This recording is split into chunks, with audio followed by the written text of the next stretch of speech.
All right, welcome to this explainer. Today, we're diving into an expert report on the intricate due diligence mechanisms surrounding Form 8867. Now, we aren't going to look at this as just some routine administrative paperwork. No, we're treating it exactly as it functions in the real world, as a highly rigid compliance architecture.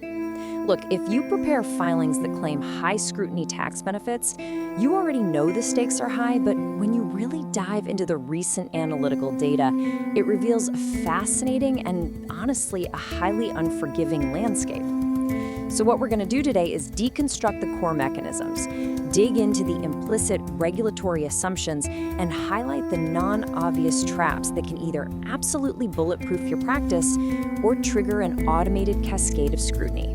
Let's get into it. So, here is our roadmap for today.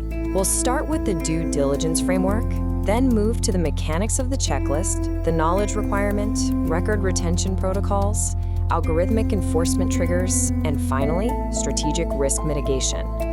Okay, part 1, the due diligence framework, the 4 pillars of compliance. What you're looking at here are the 4 mandatory steps that form a rigid, load-bearing framework.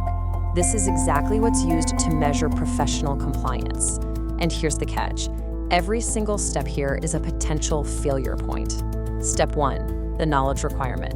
This basically demands that you don't just passively accept information. Step 2 requires standardized computational worksheets to actually prove the math. Step 3 is the formal completion of the checklist itself. And Step 4 ensures statutory record retention. Now, the expert analysis points out something absolutely crucial here. Failing to properly execute and link all 4 of these pillars together immediately compromises the structural integrity of your entire filing. It is literally an all-or-nothing package deal. An omission in just one single step completely invalidates the protection of all the others.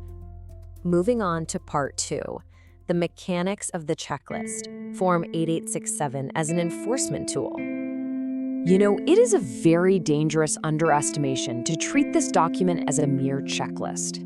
It's actually defined in this report as an active behavioral enforcement mechanism. The regulatory agency isn't just harvesting your data, they are actively compelling you to change your behavior. By signing this form, you're making a legal attestation that you engaged in a specific standard of inquiry. It effectively transforms you into the system's first line of defense against improper claims. You are stating permanently on the record that any conflicting client data was identified, it was challenged, and it was formally resolved. And this brings us to a massive operational risk. What happens when paperwork is disconnected? An integrated submission is exactly what the algorithmic systems expect to see. Everything is neat, tidy, and connected. But the Orphan checklist, that is a massive liability. Expert reports explicitly warn against ever sending this form separately. Think about it. If a client mails their return and then you mail the checklist separately, there is no system in place to marry those 2 pieces of paper back together. So, to the algorithm, the return arrives naked. It's missing its mandatory compliance shield. This is a purely mechanical failure, but it acts like a massive flare, immediately triggering compliance warnings and audit protocols simply because the system's underlying logic was broken. All right, let's jump into part 3, the knowledge requirement, the imperative to investigate.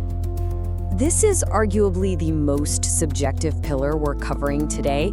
It's the implicit assumption that professionals must actively investigate claims. Contrasting a passive approach with an active one really reveals the depth of inquiry that's expected of you. Passive data collection, that is exactly how you get penalized. You know, like simply accepting a client's claim of super high business income with 0 expenses at face value. Active expert inquiry, on the other hand, is what the law actually demands. If information seems incomplete, if it's inconsistent, or if it's just plain illogical, you cannot ignore it. You have to ask probing questions. You need to review supporting documents. And crucially, this is the big one, you have to document that entire interaction to prove the inquiry actually took place. Just look at this statutory language. It mandates that willful ignorance is treated exactly the same as intentional noncompliance, or have reason to know. Honestly, those are probably the 5 most dangerous words in tax preparation. You absolutely cannot hide behind the excuse of, well, the client told me it was true. If a reasonable professional should have recognized a red flag, the regulatory assumption is that you did recognize it and simply chose to look the other way. The burden of proof rests entirely on your shoulders to demonstrate that your professional skepticism was activated and properly resolved. That leads us perfectly into part 4, record retention protocols, securing the paper trail. Because let's face it, all that active inquiry means absolutely nothing if you can't prove it years down the line. Exactly 3 years is the minimum mandatory retention period for all of these checklists, worksheets, and client notes. But here is the real trap.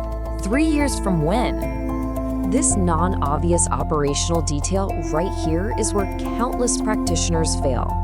They miscalculate when the retention period actually begins. The clock starts on the latest of 3 specific events: e-filing, presenting the return to the client, or the statutory due date. So let's put that into perspective. If you prep a return in February, but the statutory due date is April 15th, your 3-year clock does not start until April 15th. Discarding those records exactly 36 months after February leaves you entirely defenseless if an agent happens to pull that file in March of that final year. Okay, moving to part 5, algorithmic enforcement triggers, the cascade of regulatory scrutiny. So how is noncompliance actually caught in the wild? Well, spoiler alert, it's not a person sitting at a desk, it's a machine. This sequence maps out exactly how a simple omission escalates.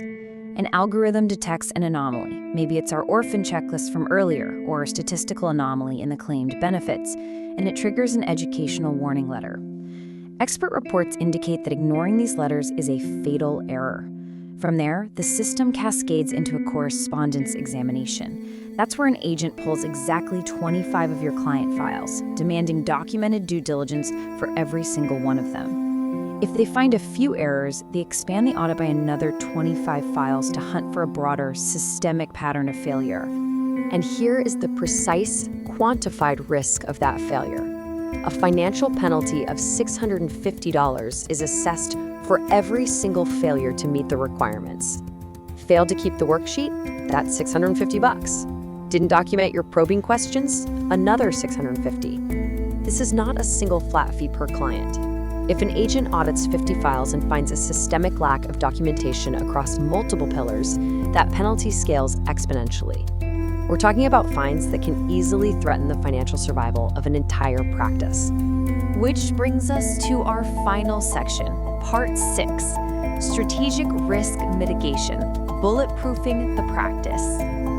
To avoid those massive penalties, we have to transform a vulnerable practice into a hardened compliance architecture. The most powerful protocol here? Contemporaneous documentation. Basically, write down the client's answers while you were doing the prep, not after the fact when your memory gets fuzzy. On top of that, mandatory staff training is non-negotiable. Same goes for a secondary review for complex returns. You need someone to catch what a fatigued preparer might miss. And crucially, and a lot of people struggle with this, you must be willing to fire a client. If their answers are illogical and they outright refuse to provide supporting documentation, refusing service is your ultimate shield. So I'll leave you with this thought to reflect on regarding the true robustness of your own internal compliance systems.